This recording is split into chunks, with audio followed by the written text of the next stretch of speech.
Welcome to Penrose Learning, where we make understanding easy. In this video, I will show how to check transmission fluid for a Jeep Commander. Park the vehicle on a level surface, engage parking brake, and run engine to normal operating temperature. With gloves on, locate the transmission dipstick, wipe it clean, reinsert fully, then remove to read level and condition. Note fluid color, odor, and weather particles are present, and top or replace fluid as needed following the manual. Start by assembling gloves, clean rags, a funnel, and the recommended transmission fluid. Ensure the vehicle sits level and apply wheel chocks for safety, then start the engine and let it reach normal operating temperature. Keep a rag handy to wipe the dipstick and a container nearby for any drips.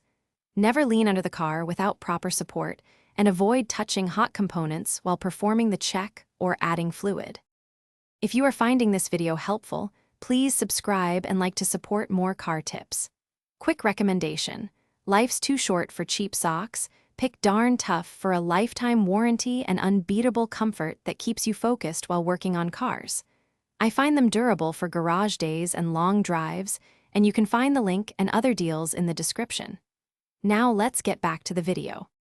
With the engine idling and transmission in park or neutral, pull the dipstick, wipe clean, and reinsert fully to get an accurate reading. Remove the dipstick and compare the fluid level to the hot range marks.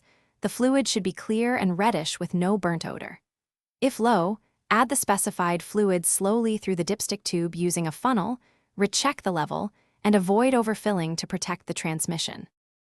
Thanks for watching. If this was helpful, leave a like and consider subscribing. See you next time.